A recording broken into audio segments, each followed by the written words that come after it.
Okay.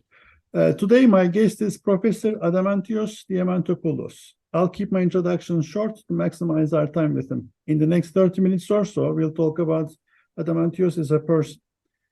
Professor Diamantopoulos is a thought leader and an esteemed scholar, and finally is a mentor to many PhD students and junior faculty. And for the sake of time, I'll skip many of his accomplishments and give you a very quick snapshot.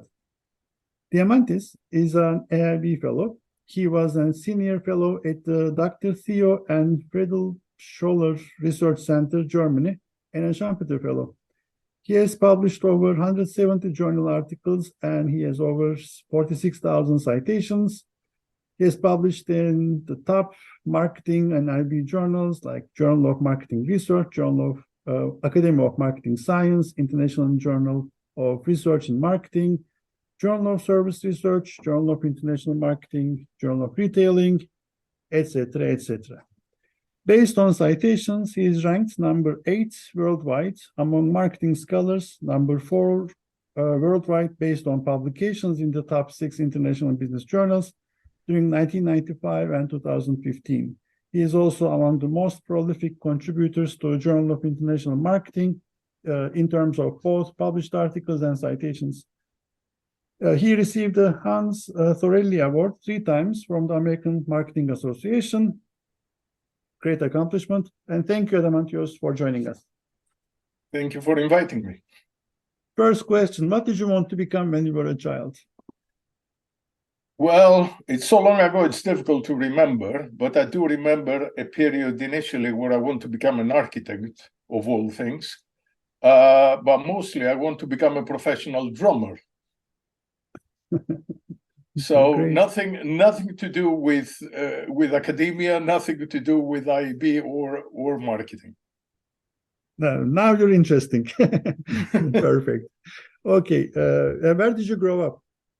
I grew up in Greece, in Athens. I was born and raised in Athens, and then I left just after high school and went to study in Scotland, where I did my bachelor degree, my master's degree, both at Heriot-Watt University in Edinburgh, and then I did my PhD at the University of Strathclyde in Glasgow. Then I worked at the University of Edinburgh, and then also at the University of Wales, and then finally at Loughborough University. And in 2004, I left the UK and moved to Vienna. Okay. So can you remember the earliest moment of awareness between domestic versus international? Yeah, very much so, actually, because when I was growing up, we had a pretty much closed economy in Greece in the 60s and 70s. By my father, he was representing a lot of foreign companies in the textile sector, and he used to travel a lot. And then he used to bring me gifts, toys and sneakers and things, which were very much wished for, but nobody could actually either access them or actually afford them in Greece at the time. So it became very, very clear to me that there is a sort of an us and them kind of distinction. So that's definitely something that I kind of realized at a very young age. And I think I was about 10 years old when I did my first trip overseas to Germany and to Austria. And what's the link between, and how did you get into IB research, IB scholarship? Well, actually, it's quite interesting because my PhD is not in IB. My PhD is in marketing, and my specialization has been in marketing very much. Actually, I started, and my PhD was actually on pricing of all things. I actually started getting into international business, and more specifically, more into international marketing, when I met my very good friend and then colleague, Bodo Schlegelmilch, who were both working at the University of Edinburgh, and Bodo had done his PhD on exporting. And then I started working with him, and our collaboration lasted many years. And then I moved on, if you like, from the supply side, from the exporting side, much more towards international consumer behavior and global branding over the years. Thank you. Something that you wouldn't put on your CV that people should know about you. Well, there's a lot of things I don't put on my CV that people should know about it, but a couple of harmless things is that I'm actually quite a good drummer. I've been playing the drums for over 50 years, and also horse rider. I used to compete for over 20 years, horses. I used to event, and also I'm a bit of a maniac with motorcycles. So these are things I don't put on my CV because, I got 2 motorcycles, one here and one in Greece. These are things I don't put on my CV because, they're not. These are not serious stuff that professors should be doing. If you stopped what you're doing today and choose an alternative path, what's the second best alternative path that you would pursue? Well, I'm too old to actually consider. Formally, I actually retired from this job on the 1st of October, but I still have a research post. Thank you.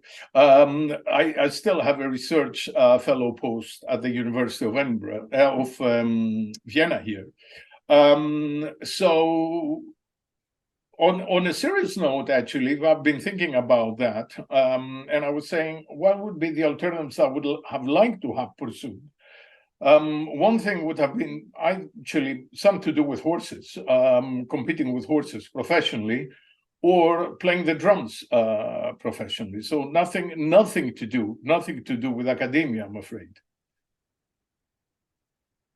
Well, great in academia, though. It worked out okay. I've got no regrets. And, I'm not the kind of person that thinks very much, what could have been, or if things were, things worked out for me. I had a good run. So I'm still having one. So I'm really enjoying what I'm doing. And in horseback riding, what kind of eventing do you do? Do you do? Well, jump? I used to do quite a bit of hunter trials, which is over obstacles that don't fall, not show jumping things out in the countryside. I used to do team chasing, which is again very, very similar to that. It's very similar to eventing, where you have a group of riders, 4 in the time of the first 3 over a course with 20, 30 jumps, fixed jumps. That's the time of the first 3 that counts. I did a bit of what you might call drag hunting or bloodhounds hunting in the UK, which is basically very similar to fox hunting, but there is no fox to chase. You chase either a runner or a false scent. So that was the thing I did. I had my own horse for over 20 years, and then he departed for better pastures in 2016, and I haven't replaced him. Any major accidents? I wouldn't call them major accidents. I've seen a lot of major accidents. I have been actually quite lucky, both with horseback riding and with motorcycling. So no, I mean, obviously I have come off a few times, but I was never seriously hurt. Thank God for that. Well, that's very lucky. Yeah. Okay, let's talk about research. And to people who don't read IB journals, international marketing journals regularly, say you're stranded in a bar, in a pub, how do you explain your research and the importance of your research to normal people? Well, in essence, I mean, in a nutshell, what I'm interested in is why do people buy what they buy, and whether where the product comes from actually matters to them, why, and how much.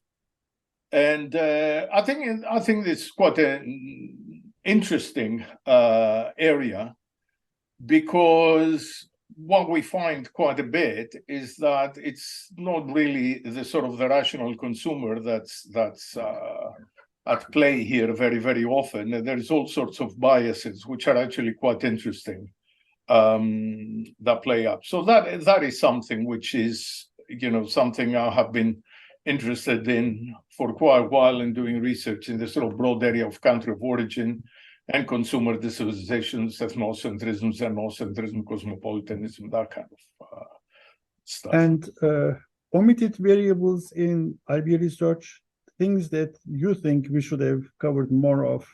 Well, if I knew what these were, they wouldn't be omitted.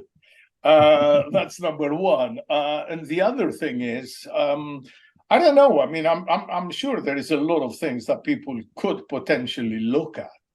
But and I mean, our area, IB, is so broad. I mean, there's literally millions of issues that one could focus on. I think what is more difficult is to actually find something which is new, okay? Because novelty matters. We all know that to get published. It's got to be interesting, okay? And it's got to be important to somebody. And I think that where the difficulty lies is actually blending all these three to come up with a topic or a research idea or question that has some potential.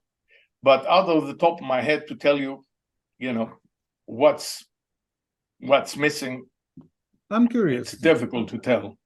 I'm curious. And the correct answer is when a PhD student comes and asks for advice about what to write, because he doesn't know in the next 5 to 10 years where the field is going to move. The correct answer is follow your passion, do what you like to do, etc. Yeah, I know that one. Besides that, what is the next 5 to 10 years of the field? What do you see as we're evolving? You say, let me try to answer also in continuation to the comments that you actually made. This is a very personal view, okay, which I'm going to express now. I'm not the kind of person that actually follows trends.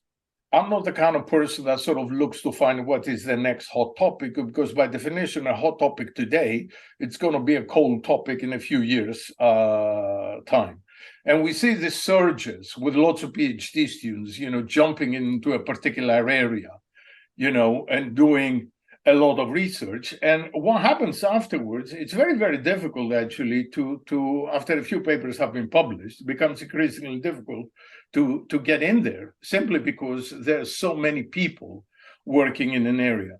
And I sort of think more about, clearly, follow your passion, your interests. I mean, you cannot do a PhD 4 or 5 years, on working on something that you're not intrinsically interested and excited about. But what I think it's important is finding a niche that's new, that's interesting, and it is important to somebody, whether these are managers, consumers themselves, public policymakers, whatever, and actually do a good job of investigating it. Now, we all know what are the obvious hot topics. Every, second paper, it's about AI and or sustainability. This is going to last for a while, in the same way that we had, the stuff on social media and the metaverse and all that.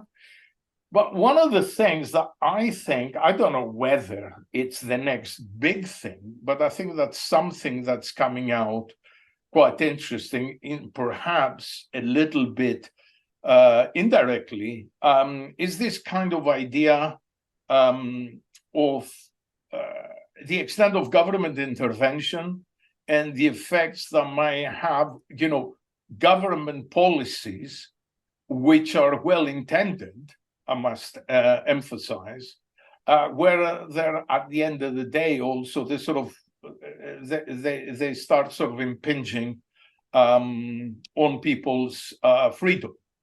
And I think as for example, if we take sort of efforts by governments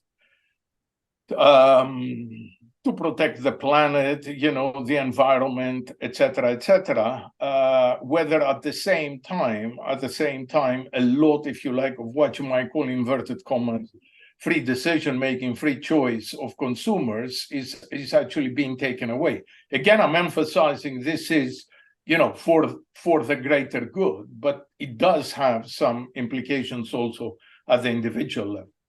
It's not at all my area, but it is something I have been thinking about. This was very good. This was hearing these actually made me very, very happy. And I was hoping that you would say, don't follow the chance. This was very well, well put.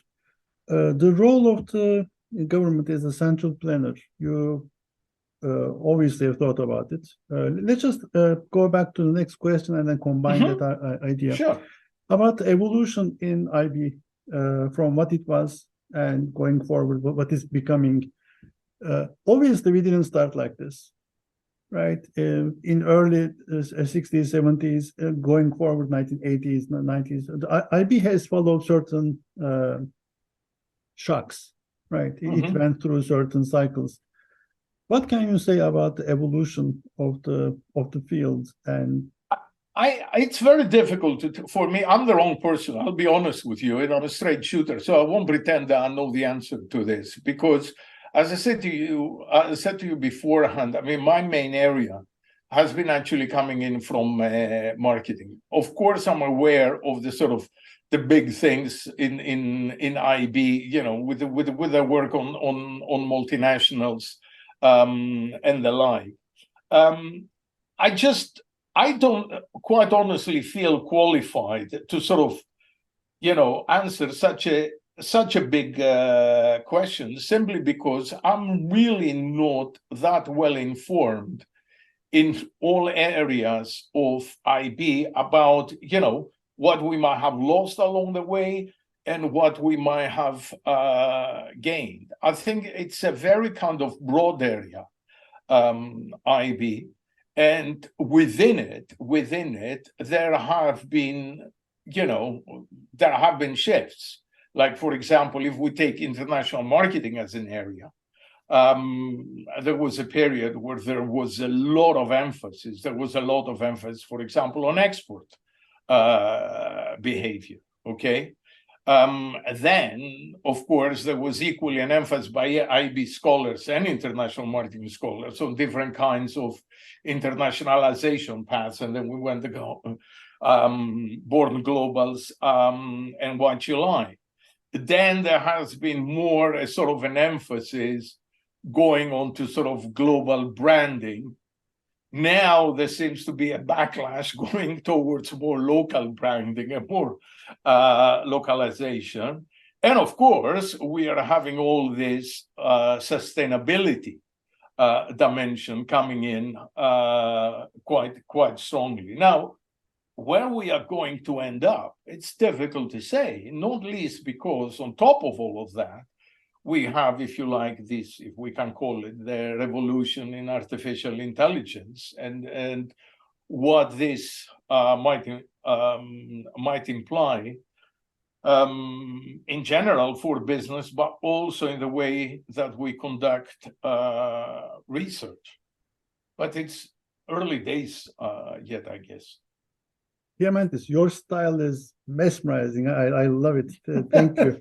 You always say, "Oh, I'm not in that area," and then you give all these beautiful. Well, it's true. Actually, look, I can't pretend that I can sort of give you an overview of the IB field. So, in my notes, you started with why do people buy what they buy, where it comes from, how much they pay, and this is all micro level. Right, you're actually having this very focused micro analysis, and then you said the field evolution was exports, internationalization, global branding, localization, sustainability, AI. You actually are answering all my questions beautifully. Thank you. But your style is very, very interesting. I love it. I should adapt more of your style for sure. It helps frame our arguments beautifully. This is gorgeous. About mentoring and advice, who was the most influential person on your professional development? You mentioned Bodo. Well, I mean, there were people that were influential. My supervisor, Michael Baker, at the University of Strathclyde, he was actually quite influential. He had a sort of a very kind of hands-off style, and he was very honest with me by telling me what he knows about and what he doesn't. And he basically let me run, which meant that I was able to sort of pursue things the way that I wanted. But when I needed feedback, he was there, and he was very, very quick and very supportive. Also influential was, particularly on the international marketing side, Bodo Schlegelmilch, where we started working together and learning the ropes together back as young assistant professors at the University of Edinburgh, as well as another colleague, which unfortunately I have lost touch with him, Brian Matthews, who was doing his PhD on sales forecasting at the same time that I was doing my PhD on pricing. And we had a very nice collaboration over a long period of time where we published a lot of papers on sales forecasting, in particular, the human intervention managerial revision of forecasts, and whether you can improve your predictions that way when you put the human, if you like, into the model. And then we also published stuff based on my own work on pricing together. So that they were very, very influential, these three people. And since that time, I would say just about everybody I have supervised, all of the doctoral students have been influential in the sense that not only did they learn, hopefully, a few things from me, but I learned quite a lot of things from them. And this is something that I really like. I love interacting with PhD students. I think if you ask me, one of the most pleasurable things of this job is this. Over time, you had the opportunity to see many PhD students across the board. Three common mistakes that you see that usually. I saw a lot of PhD students. I've taught a lot of PhD courses in a lot of countries, in a lot of universities, but I'm going to tell you three mistakes that my own PhD students did not do because I warned them about, and thankfully they sort of heeded my advice. I think that at least they did. One of the things is opportunism. And what I say about opportunism is trying to get onto projects or to papers because you might get a good publication, despite the fact that you're not interested in the particular area, or you're not intending to build a name on this. And there is quite a bit of opportunistic behavior, and with the pressure on people publishing, particularly if you are a young scholar, it's sometimes difficult to kind of avoid that. The next thing I tell them, PhD students in general, to be very careful about is this idea of excessive, as I call it, outsourcing. Very, very often people work with co-authors, and they're doing things, particularly, let's say, on the methodology side, that they don't really understand. However, they say, oh, my co-author is good at that, or whatever method that you might be doing, which to a certain extent is actually convenient if you can trust a person 100%. On the other hand, you lose quite a bit of control. So what I tell people, yeah, of course, collaborate with others, let them bring in skills that you don't have, but also make sure that when you present a paper in a conference and you're presenting, your methodology, and somebody asks you a question, you don't turn around and say, oh, sorry, I cannot answer that because it was George that was doing this part of the paper, because you're making a fool of yourself in front of your colleagues. but you can't actually provide an answer. So know enough is what I tell people. And the final thing, and I think this is the most important thing, is letting success get to your head. And particularly if you're young and up and coming, it's very, very easy to sort of build up a massive ego because you have been lucky, let's say, with your first paper that you sent to a good journal, and you were lucky with the review process, your paper was accepted, whereas the papers of two other of your colleagues that you have been studying together, you're the same stage, let's say, were actually rejected. And you make the mistake of thinking, hey, I'm so much better, I'm so much more clever than they are. So I think one has to, keep your feet on the ground and see after 5 years where you're standing against your colleagues, because I've seen it very, very often that you get a lucky shot in the beginning, and that happens to be the last one that you actually get. Beautiful. This was very helpful, very pragmatic, very, very, very well done. Thank you. You're very welcome. What was the question I should have asked you but didn't? What I dislike about being an IB scholar. No, you're not an IB scholar, you're marketing. Yeah, okay. About being a scholar, how about that? Okay. What's the downside of the profession? Okay. What's the downside from my point of view?